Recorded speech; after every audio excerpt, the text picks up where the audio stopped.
Hey everyone, this is David Brown with the migration update for March 31st, 2022 from the Braddock Bay Hawk Watch. Let me first say that today was a spectacular day. It was a record day. We had over 10,000 turkey vultures.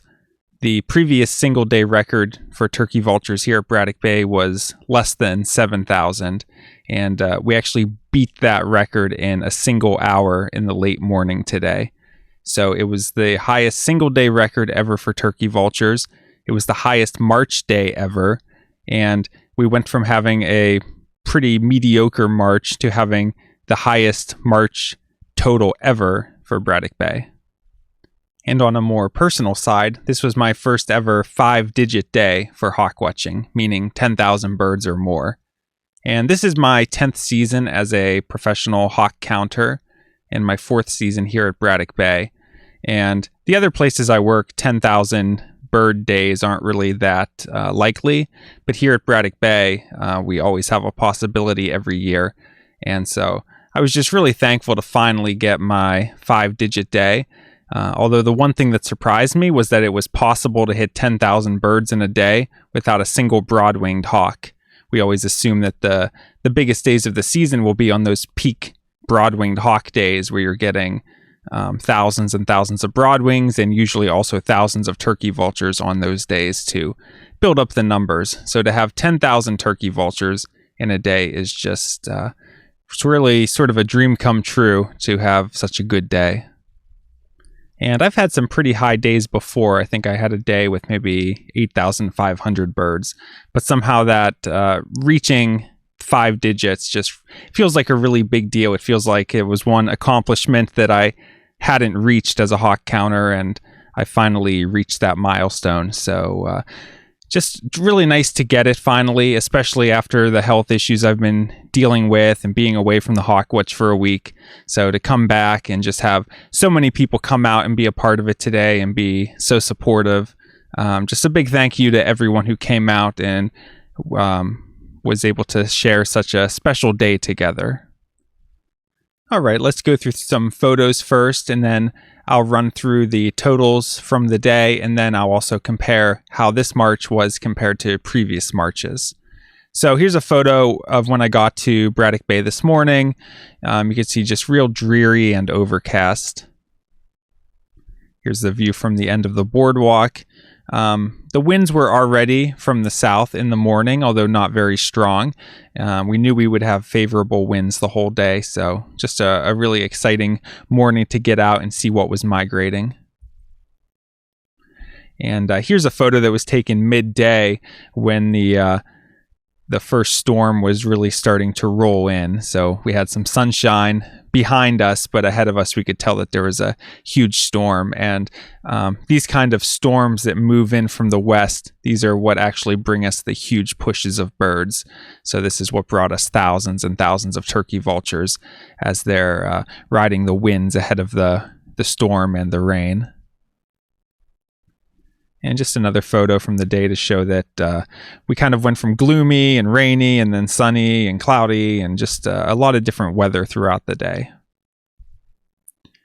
And here's a photo of me and Elle. And Elle is an intern who's mostly going to be helping out with the raptor banding. But she helped us out at the Hawk Watch today, and she was a big help because we needed all the eyes that we could manage, and also she helped count the turkey vultures for us. So we can all welcome Elle to the area, and we're glad to have her here. Okay, let's take a look at some bird photos. Here's a great blue heron, and actually throughout the morning there were a lot of great blue herons. I had 29 total, including a group of 6. Here's a killdeer. Had a fair number of killdeer, I think around 10 for the day. So we're still seeing a fair number and hearing them call as they fly over.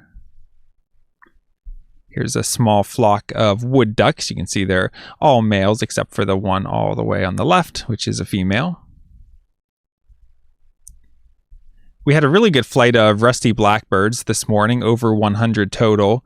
And this is one of our less common blackbird species that we see. And it's a bird that's really declined over the past few decades. So always glad when we see decent numbers of rusty blackbirds.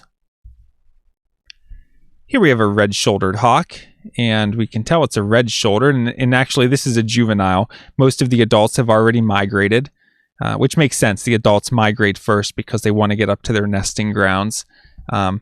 These juveniles are a bit more plain, a little harder to identify, but we can see the pale crescents near the wingtips, and just really squared off wingtips too, not pointy like we'll see on juvenile broad-winged hawks later in the season.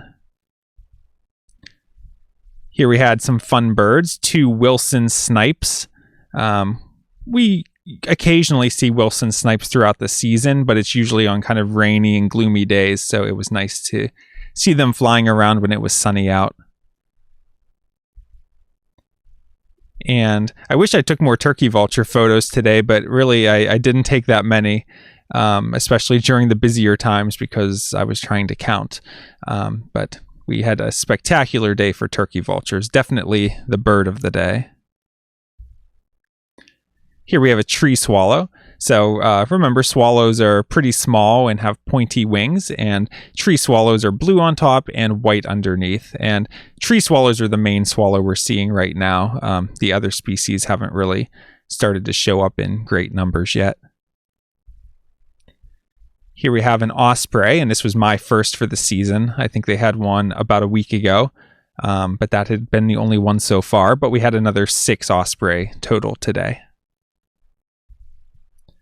Here we have a nice adult red-tailed hawk. So if we go through those field marks, dark patagial bars, belly band, dark trailing edge to the wing, and red tail. And this is a very heavily marked individual with a dark throat, just super heavily marked. You can just see everywhere that it's dark, it's just very dark. So this might even lean towards what they would call the Abieticola subspecies, which are the ones, the northern subspecies. They nest farther north. Although those normally show more color dribbling down onto the upper breast.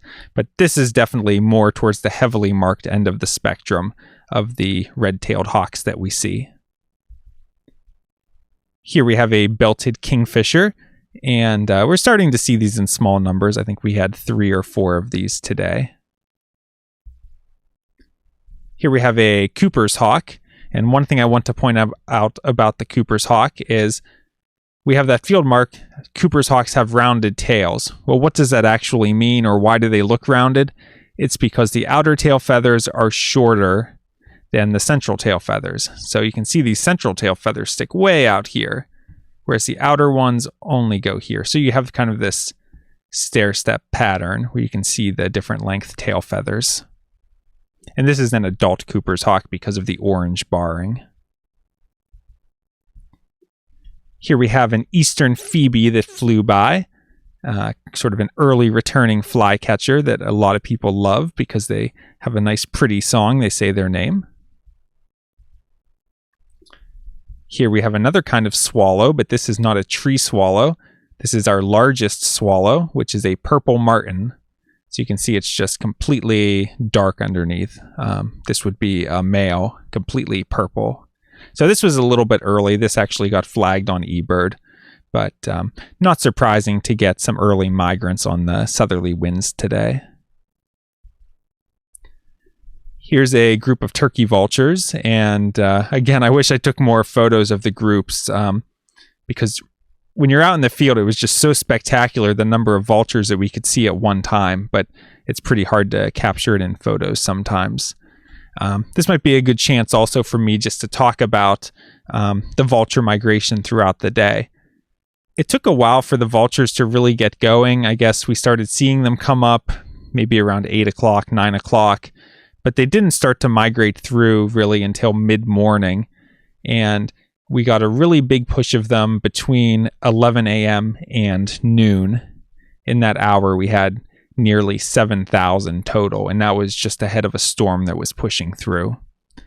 Then after that, it rained for a bit, and all the vultures put down. So there were a couple hours midday that we weren't seeing vultures. And then they started to come up again, and then we had another big push mid-afternoon ahead of a second storm line that was moving in. Here we have 3 sandhill cranes, and we had various groups of 2 and 3 sandhill cranes migrating throughout the day. Here we have a really nice light morph rough-legged hawk, and this is an adult male. So on the adult males, you have sort of this bib on the upper breast, and then some markings down on the belly. The dark trailing edge to the wing indicates adult. And on the adult males, you normally have multiple tail bands, which we could see here. And we would see it better if the tail was spread a little bit. But this is a plumage that's a little less common for us to see. So we always enjoy it when we do get to see it, especially when the bird comes close like this. Here we have another accipiter, and this one is a sharp-shinned hawk. So a couple things we can notice. The head looks relatively small, but especially the look of the face. They kind of look like they're almost bug-eyed, like they have a big eyeball on a small head. And we can also see it has a dark nape, meaning that this dark blue color runs all the way from the top of the head all the way onto the back. On a Cooper's hawk, this area in here is actually pale. So if this bird were turned and we were seeing the top side, we would see this blue as a continuous line all the way from the top of the head onto the back. The other thing we see is it has that very squared off tail because all of the tail feathers are the same length. And when this bird was flying, we would have noticed that it was just a very small bird overall, quick flap, getting blown around by the wind. Here we have a male American kestrel. And one thing to notice about kestrels is we think of the males as having orange tails, but actually when the tail is completely folded, we don't see any of that orange coloration because their outer tail feathers are the only feathers we see. And those feathers are these ones that have this striping pattern, not the orange one. So keep that in mind, but we can tell it's a male just from the pattern of the breast.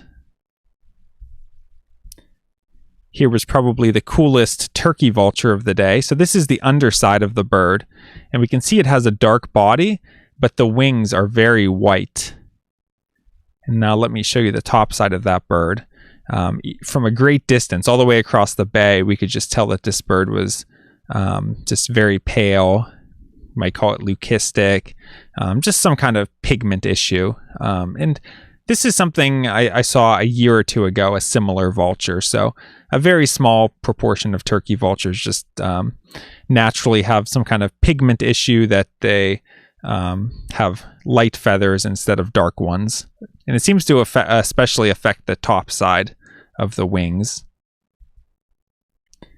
Here we have an adult female northern harrier.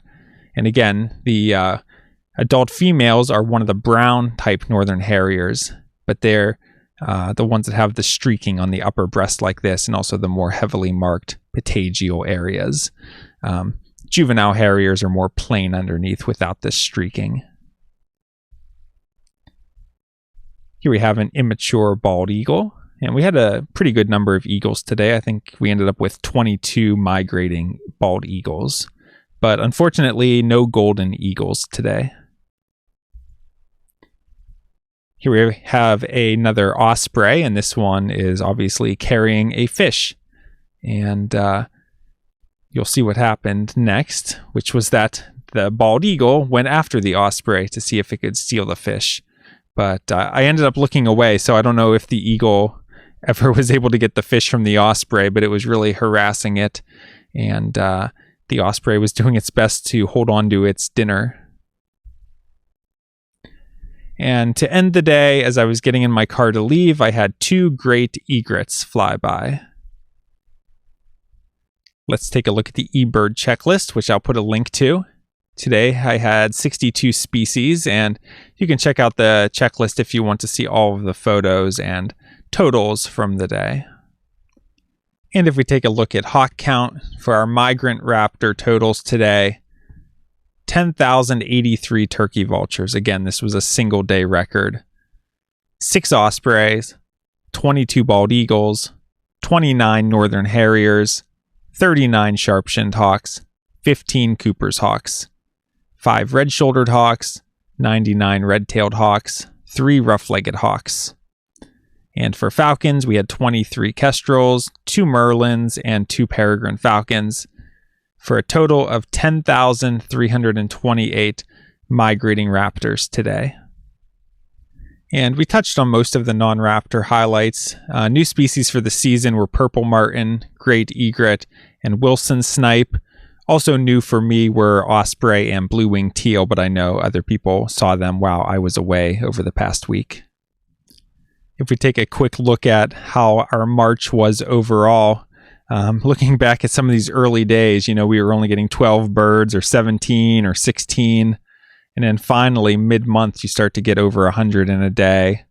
And then a week ago, we had that one day with 1,400 birds. And then not much at all. And then bam, you get hit with a 10,000 bird day. So March is kind of a slow month. It's just migration hasn't really picked up yet. And as you hit the end of March, you're at the peak of the turkey vulture migration, and other raptor species are starting to pick up as well. So this momentum will keep going into April, although I would assume today was the peak turkey vulture day. But anytime we have decent winds for the next week or so, turkey vulture numbers should stay pretty good, and really throughout all of April. And if we look at our totals for this March for each species compared to the previous Marches, we see we had 2 black vultures, so that's pretty typical. A lot of years we don't have any black vultures. Had as many as 7 in 2019. Turkey vultures, when you figure that as of yesterday we had less than 3,000, and now all of a sudden we have the all-time record for March with 13,000 some. You can imagine if we had bad weather today and the big flight would have come tomorrow, then all of those 10,000 birds would have been counted for April. So really high total for March, but it was just because we got the huge peak flight at the end of the month rather than at the beginning of April. Ospreys, 7, pretty typical. Again, the big flight today really bumped up the total. Bald eagles, 119. It's lower than last year, but higher than every other year it looks like. So pretty good start overall for bald eagles, which isn't surprising because bald eagle numbers just seem to keep going up and up and up. Harriers, we had 85, lower than the past couple years, but looking at all the seasons, it's not too unreasonable. Sharpies, maybe a little bit. I'd say that's mid-range. Again, the past 2 years, it looks like we had a lot in March, but before that, not too many. Same thing with Cooper's hawks, low compared to the past 2 years, but in the ballpark of other previous seasons. No goshawks again this March. If we go way back, you can see that some years, as many as 52 goshawks. Yeah, it looks like 52 was the highest ever in March. So just a species that has really declined in recent decades. Red-shouldered hawks seem to be fairly reasonable. Again, lower than the past 2 years. It seems like the past 2 years we had really good March totals, but this year that we're back down a little bit. Same thing with red tails, only about half as many as last year. Rough legs, kind of the same thing. I guess it's the same overall for every species. Last 2 years were really good, and everything else we seem to be pretty average.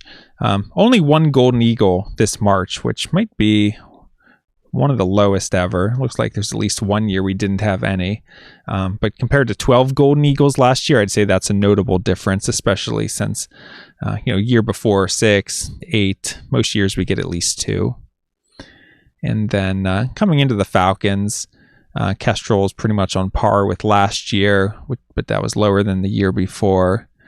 Merlins, lower than the previous 2 years, but higher than some years. And peregrines, we were on the upper end with 11, which looks like it was tied with 2 years ago for the highest. So overall, we ended up with 14,113 birds for March, which makes it the highest March ever. Again, just because we had 10,000 turkey vultures today, that really bumped it up. And if we take a look at the forecast, tomorrow is looking cloudy and windy with snow showers. High only 4 Celsius, which is upper 30s.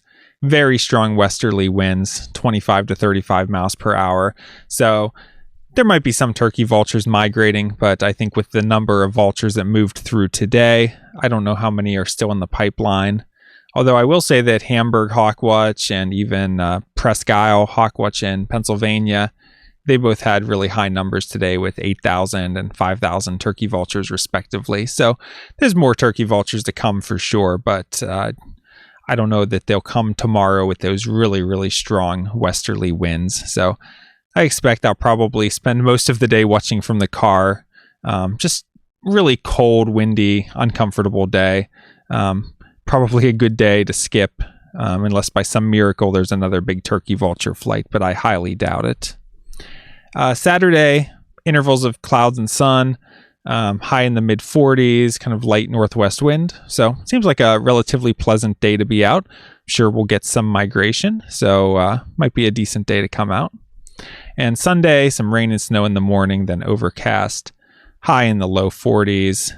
My weather app said fairly strong northwest winds, but actually the windy app was showing more of a north or a northeast wind. But in any case, it doesn't look like Sunday will be very good. So it looks like Saturday will be the best day coming up.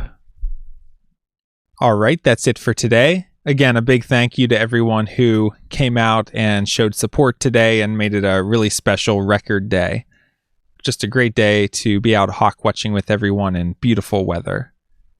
If you like these videos, please hit the like button and subscribe so that you don't miss any of these daily updates. This is David Brown. Thanks for watching.